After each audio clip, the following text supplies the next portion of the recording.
Everyone said it was just a driveway, just a stretch of concrete in front of a small, ordinary house. But that night when I pulled in, it became something else entirely, a battlefield.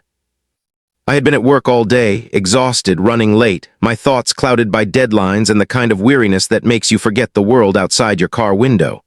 All I wanted was to slide into my driveway, turn off the engine, and finally breathe.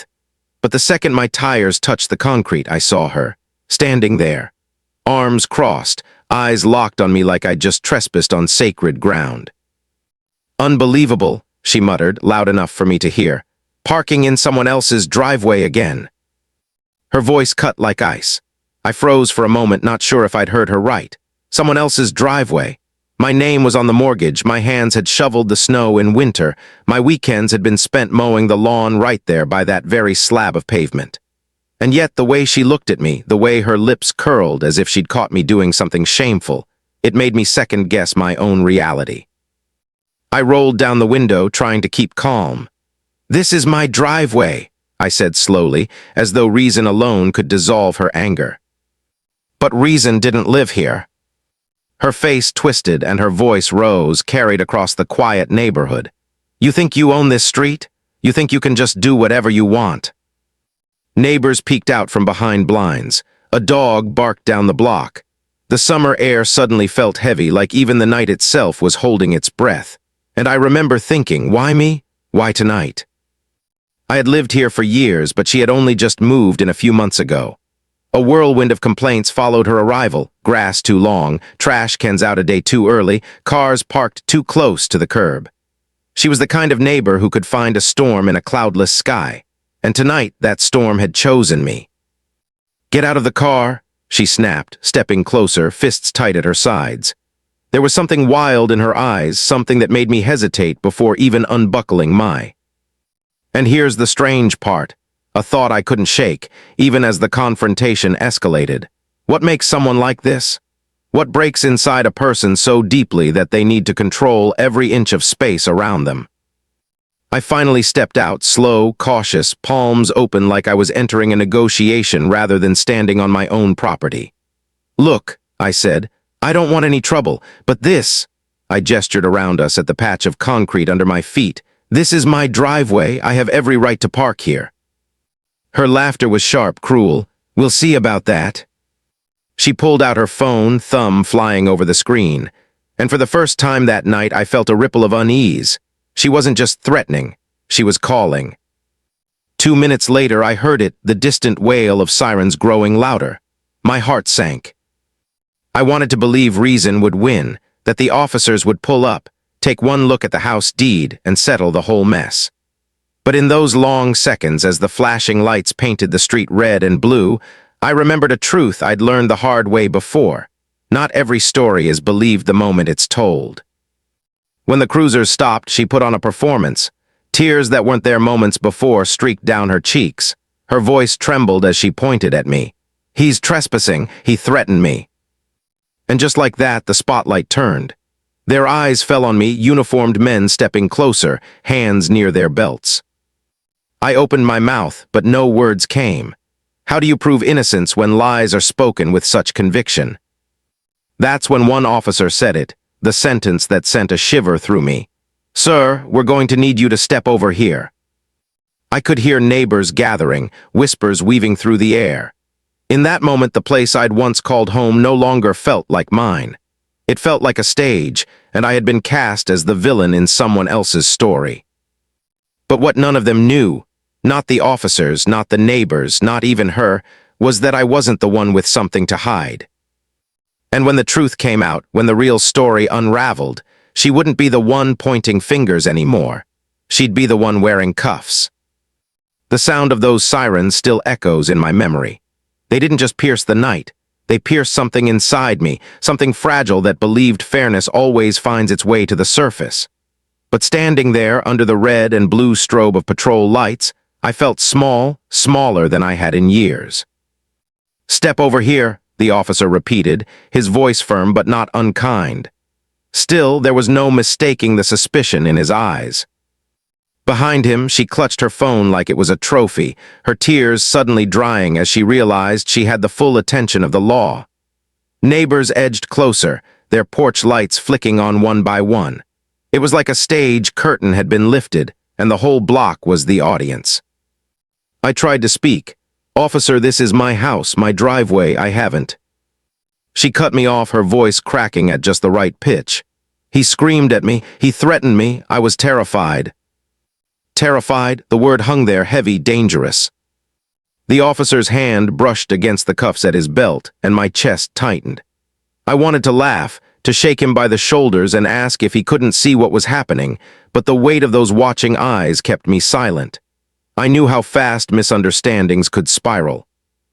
And maybe that's what scared me most. Not her anger, not the lies, but how quickly people believe the loudest voice in the room.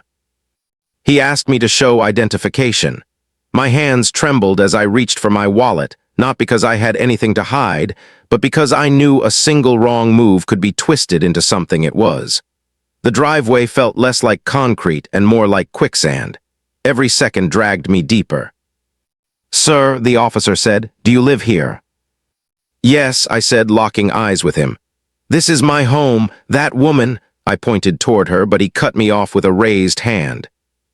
"We'll get to that." She sniffled on cue, lowering her gaze like she'd been wounded.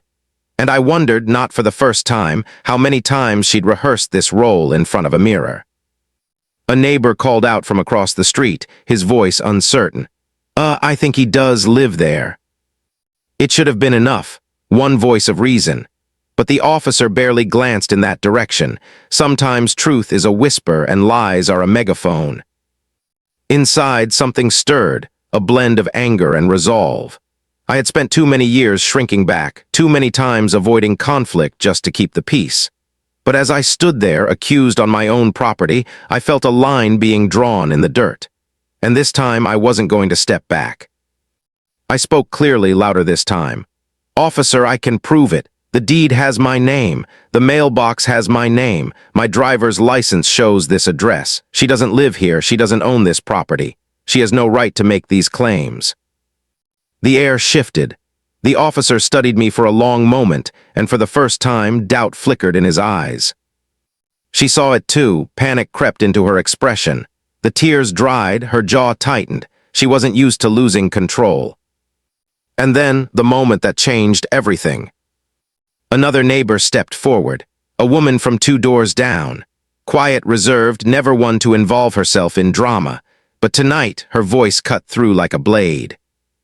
"That's his house," she said firmly, pointing at me. "I've lived here 15 years. He's been here for most of them. She's lying." The crowd murmured. Whispers turned into ripples of doubt. The officer's posture shifted. Slowly, the tide began to turn. But here's the thing about people like her. When the walls start closing in, they don't back down. They double down. "You're all against me," she screamed suddenly, her mask slipping. "This whole neighborhood has it out for me. You'll regret this." The words spilled out wild and unchecked, her face contorted with rage. And in that moment, everyone saw it. Not the victim she pretended to be, not the trembling neighbor begging for protection, but the truth. The officers saw it too. Their eyes hardened, their attention finally pulling away from me and back onto her. One of them stepped closer. "Ma'am, we need you to calm down." But calm was nowhere in her. She shoved past him, her voice shrill, spitting accusations at anyone who dared to look her way. And just like that, the line she had drawn around herself began to close in. I stood there, my chest still tight, my hands still trembling, but for the first time that night I felt a flicker of hope. Because sometimes the truth doesn't roar. Sometimes it waits, patient, steady, until the lie burns itself out. And when it does, what's left standing is undeniable. What none of us knew yet, not me, not the neighbors, not even the officers, was just how far her lies went. And soon, they wouldn't just be questioning her story. They'd be questioning her freedom. The silence after her outburst was deafening. You could almost hear the neighborhood exhale, like everyone had been holding their breath, waiting for the mask to slip. And now that it had, no one could pretend anymore. The officers moved with a different energy, now cautious, firm, not toward me, but toward her. One of them repeated the warning. "Ma'am, you need to calm down." But she didn't, she couldn't. The fury inside her had no off switch. "You think you can gang up on me?" she screamed, her finger stabbing at the air in random directions. "All of you, you've been against me since the day I moved here." Her voice cracked against the night, echoing down the street. Curtains fluttered open, silhouettes of neighbors stacking behind the glass. She wasn't just shouting at me anymore, she was shouting at the whole world. And yet, a strange fear tugged at me, because people like her don't explode without reason. That kind of anger always comes from somewhere darker. The officer nearest to her reached out a hand, steady but ready. "Ma'am, let's just talk this through." Her response was quick, reckless. She shoved him. Gasps erupted from the crowd. I felt my stomach drop. In an instant, the entire situation flipped. No longer a dispute between neighbors, no longer just lies and accusations. This was an assault on an officer, and everyone knew where that road ended. The second officer stepped forward, commanding, voice sharp. "That's enough, hands where we can see them." But she didn't raise her hands. She clenched them. Her eyes darted, wild, scanning faces, searching for someone, anyone, to believe her side of the story. But all she found were cold stares and shaking heads. And in that moment, I felt something I hadn't expected. Pity. Not sympathy for what she'd done, but pity for how lost she truly was. Because sometimes anger isn't just anger, it's loneliness with nowhere else to go. But pity doesn't stop consequences. The officer repeated his command, this time louder, sharper, "Hands up." Finally, she froze. The fight drained from her just enough for reality to break through. Slowly, grudgingly, she raised her arms. The cuffs clicked, final, unmistakable, the kind of sound that slices through the air and leaves no room for argument. I should have felt relief, vindication, maybe even triumph. But standing there watching her led toward the squad car, all I felt was heavy, heavy with the thought that it had come to this, heavy with the weight of every eye still on me. A neighbor whispered, "Guess you were right." Another muttered, "About time." But their words didn't wash away the sting of being doubted, of standing on my own property, treated like an intruder. The officers lingered, asking me questions, taking statements. One of them even apologized under his breath. "Sorry for the confusion, we had to respond to the call." I nodded, but inside, my mind was still spinning. Because something about the way she fought, the way she screamed about everyone being against her, it didn't feel like just a neighborhood squabble. It felt bigger. As the squad car pulled away, her face pressed against the window, eyes burning holes through me, I knew this wasn't the end. There was something more, something she was hiding. And the strangest part? The way the officers exchanged a glance as they drove her off. A look I recognized, a look that said, this wasn't the first time.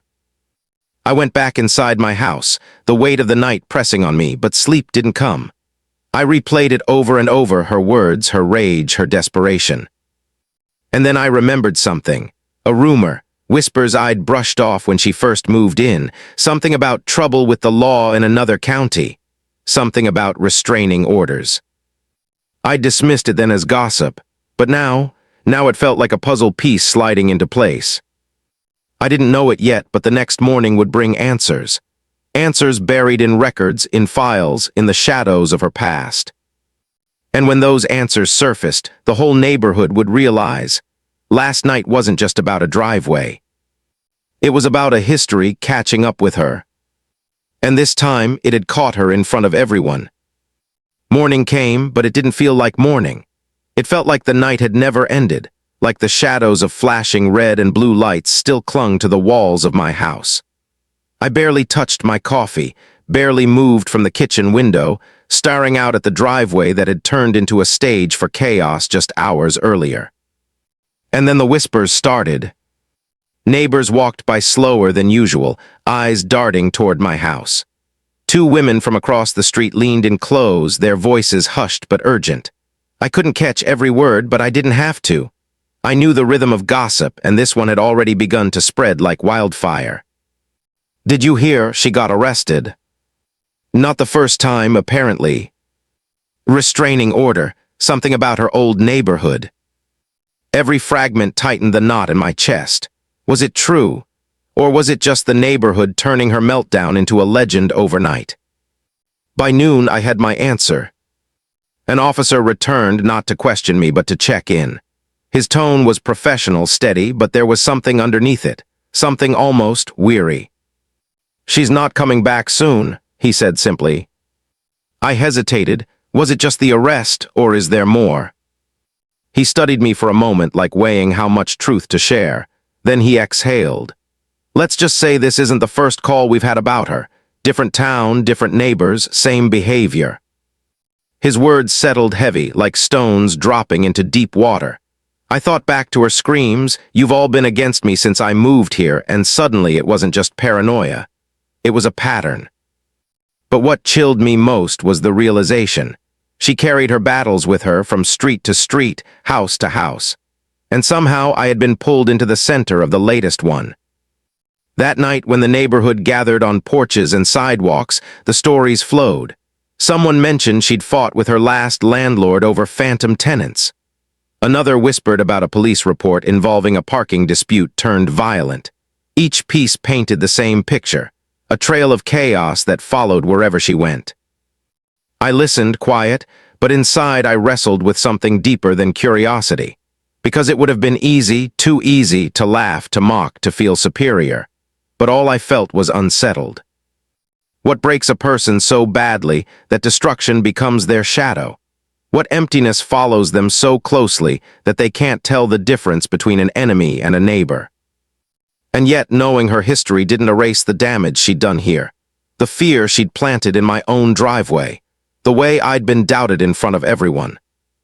One neighbor clapped me on the back. "At least it's over now, right?"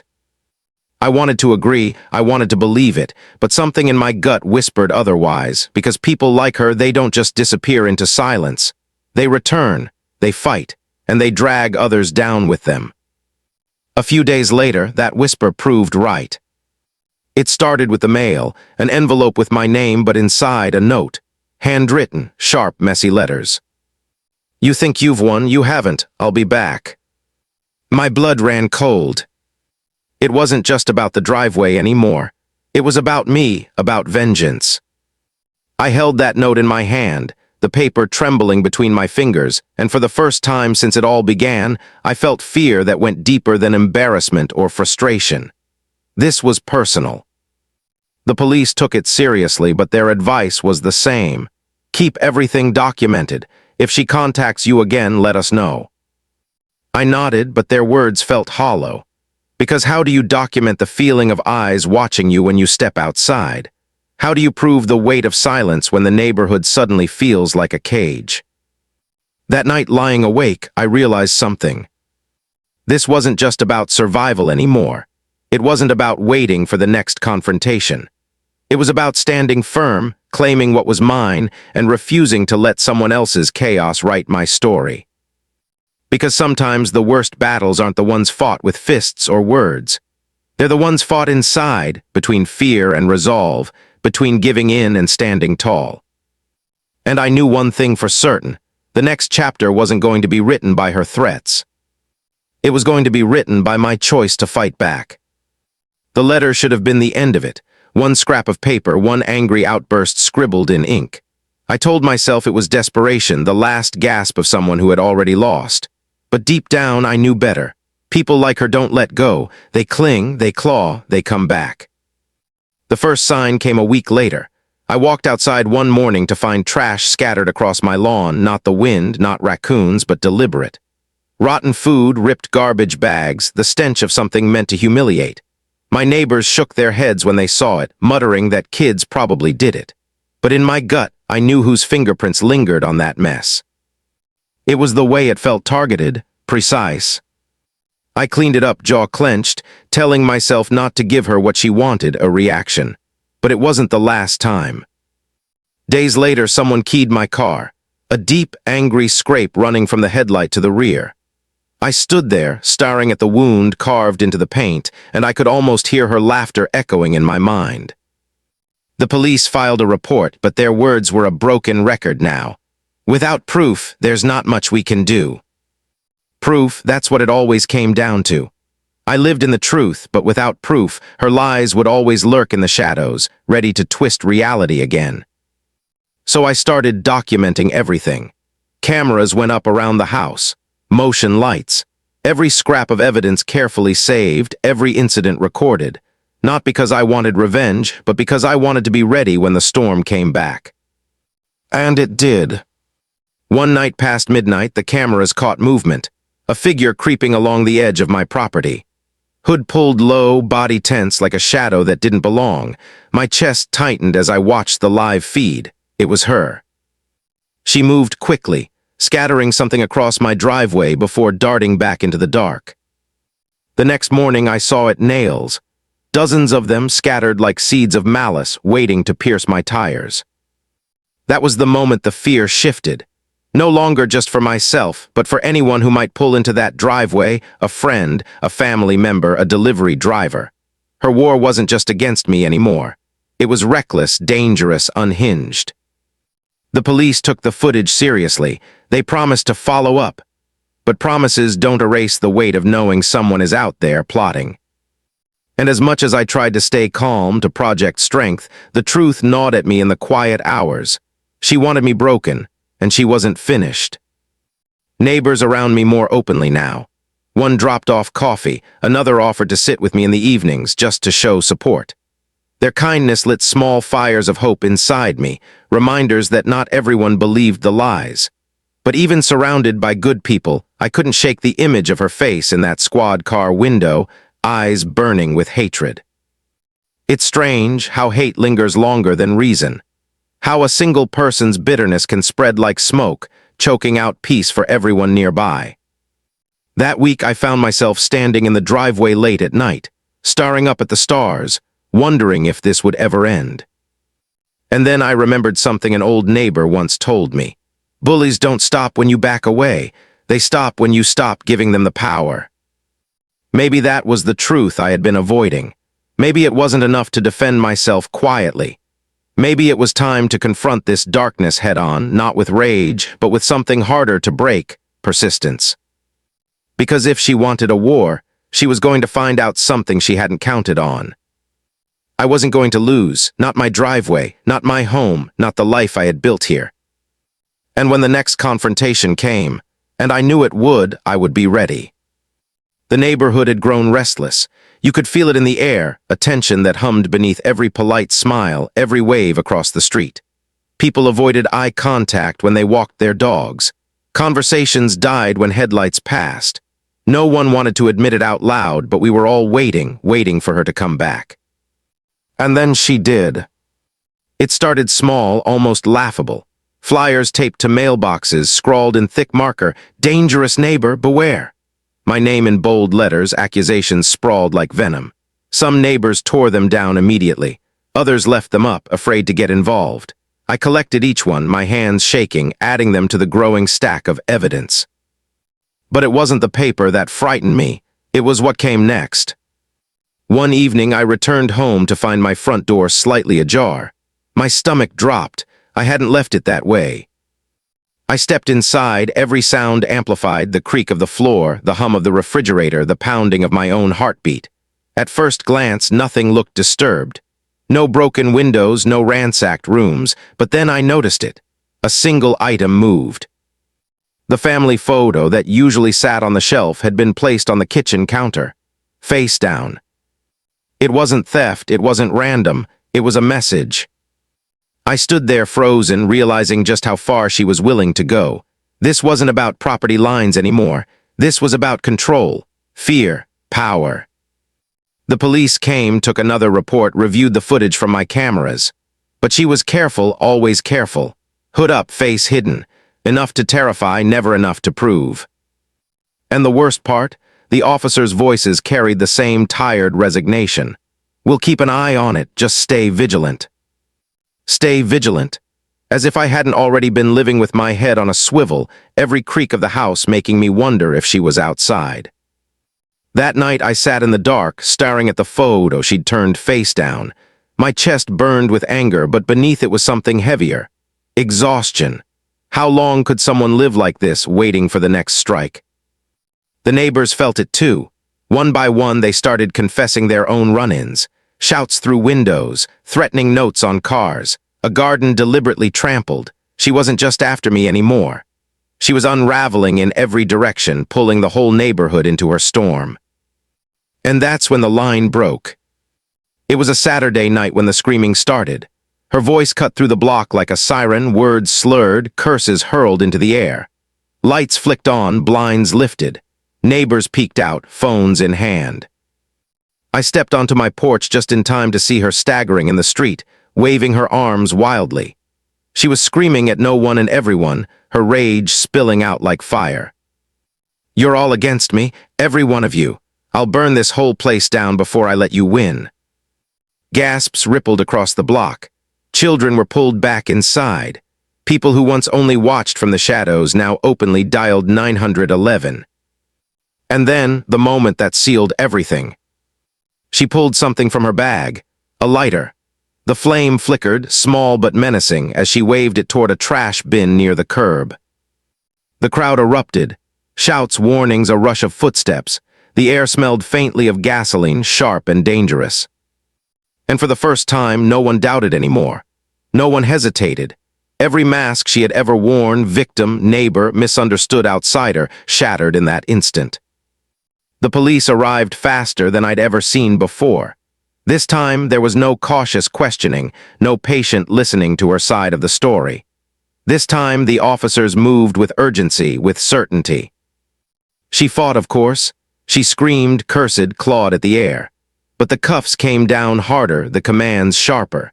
And when they pushed her into the back of the squad car, the silence that fell over the street wasn't fear anymore. It was relief. Relief that the storm had finally broken. Relief that, at least for tonight, the block belonged to us again. But as I stood there, heart still pounding, one thought echoed louder than all the rest. Sometimes the most dangerous battles aren't fought on battlefields. They're fought on sidewalks, in driveways, in the quiet places we call home. And when those battles come, the strongest thing we can do is refuse to give up ground. The night she was taken away, the neighborhood exhaled like a single body. Doors cracked open. Neighbors stepped out cautiously, glancing at one another as if to confirm, did that really just happen? For the first time in months, the street was quiet. Not the uneasy silence of tension, but something softer, a fragile kind of peace. I stood on my porch, watching the last of the patrol cars fade into the distance, their lights blinking against the dark, and I felt hollow. Everyone expected me to feel vindicated, triumphant even. After all, hadn't this whole mess started in my driveway? Hadn't I been the one dragged into doubt, accused on my own property? Shouldn't I have been celebrating now that the truth was undeniable? But the truth is, victory doesn't always feel like victory. Sometimes it feels like standing in the ashes after the fire has gone out. The next morning, neighbors gathered in small clusters, voices hushed but urgent. Relief mingled with guilt. Some admitted they'd believed her at first. Others confessed they'd stayed silent because they didn't want to get caught in the crossfire. One woman approached me, her eyes heavy. "I'm sorry," she whispered. "When she first said those things about you, I didn't know what to believe." I nodded, forcing a smile. It's over now. But inside, her words lingered. Didn't know what to believe. That was the wound she'd left behind, deeper than scratched paint or scattered trash. She had made people question me, doubt me, turn away when I needed them to stand close. And trust, once cracked, it doesn't heal overnight. Over the following days, I found myself rebuilding in small ways, fixing the scratches on the car, reseeding the lawn she'd littered with garbage, repainting the mailbox she'd vandalized. Each act felt less like maintenance and more like reclaiming pieces of myself she'd tried to strip away. But there was something else, too, a quiet bond forming in the neighborhood. People waved more, spoke more, checked in on one another.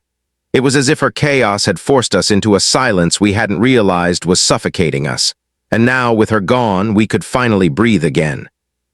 One evening, the couple across the street invited me over for coffee. We sat on their porch, the hum of cicadas filling the air. "You know," the husband said, "the way you handled all of that, it showed us something." I frowned. "Showed you what?" That sometimes strength isn't loud. Sometimes it's just refusing to be moved, refusing to let someone else define you. His words sank deep, stirring something in me I hadn't allowed myself to feel. Pride. Not in the fight, not in the confrontation, but in the choice I'd made to stand firm, to hold my ground, to not let fear take my home. Because that's what she'd wanted all along, not just to scare me, but to make me surrender, and I hadn't. Still, the shadows lingered. I'd wake in the middle of the night, certain I heard footsteps outside. I'd catch myself glancing at the driveway, half expecting another note, another act of sabotage. Healing, I realized, isn't a straight line. It's a climb. Some days you rise higher, other days you slip. But step by step, I kept climbing. And somewhere along the way, I understood something I hadn't before. She hadn't just attacked me. She'd revealed us. The neighbors, the cracks in our trust, the silence in our community. She exposed the weakness, and in doing so, given us the chance to make it stronger. Because sometimes the ugliest storms leave behind the clearest skis. And as I stood one evening, watching kids ride bikes down the street again, hearing laughter echo where there had once been screaming, I knew this wasn't just about survival anymore. It was about renewal. But deep in my chest, a question still lingered, not spoken, not shared, but heavy all the same. What if she comes back? Because storms, they don't always disappear. Sometimes they circle. And sometimes they return. Weeks turned into months, and the street slowly remembered how to be ordinary again. The sound of replaced the echo of shouting. Porch lights glowed with welcome instead of warning. Kids rode their bikes without glancing over their shoulders. For the first time in a long time, peace didn't feel fragile, it felt earned. But scars don't disappear just because the storm has passed. Every time I pulled into my driveway, I still felt the ghost of that night, her glare, the flashing lights, the weight of doubt pressing against me. The concrete was the same, but I was. And maybe that was the lesson. That sometimes the places we live in change us as much as we change them. One evening, I stood in the middle of that driveway, staring at the cracks in the pavement. Ordinary cracks, the kind every driveway has, but to me, they looked like fault lines. Proof that even the strongest foundations can be shaken. Proof that survival doesn't mean untouched, it means enduring the break and standing anyway. A neighbor waved from across the street. Another called out a cheerful hello. Small gestures, maybe, but months earlier those gestures had been absent, replaced by silence and suspicion. Now they meant something. They meant we'd been through fire and we'd come out the other side together. And yet sometimes when the wind rustled the trees at night, I caught myself listening too closely, wondering if footsteps might follow, if her shadow might reappear at the edge of my yard. Fear has a way of leaving fingerprints, even after the hand is gone. But fear isn't the only thing that lingers. Strength does too, and so does resilience. I thought back to the moment the officer first asked me to step over here, as though I were the one in the wrong, how small I'd felt, how powerless. And then I thought about where I stood now, in the same place, but not the same man. Because the truth had proven itself, not in one night, but over time, over persistence, over the quiet refusal to be broken. Sometimes dignity isn't loud. It doesn't roar. It doesn't demand to be seen. Sometimes dignity is simply standing on your own driveway, unshaken, knowing you belong there. The neighborhood had changed too. People were closer now, quicker to defend one another, slower to believe the loudest voice. We learned that silence feeds chaos, but unity starves it. And maybe that was her unintended gift. She had tried to divide us, to spread fear like weeds through the cracks. Instead, she showed us how much we needed each other.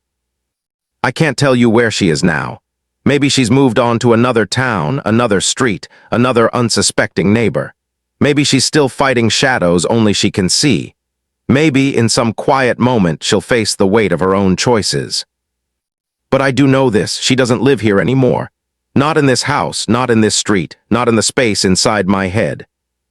Because sometimes victory isn't about defeating the other person. It's about reclaiming yourself. And as I locked my front door that night, the sound of laughter drifting from across the street, I realized something simple but profound. Home isn't just walls and windows. It's not just a driveway or a lawn. Home is the ground you refuse to surrender, the place you stand even when the storm howls. And when you choose to stand, no matter how broken, no matter how shaken, that's when you realize the truth. The strongest foundations aren't made of concrete. They're made of resolve. And mine was unbreakable.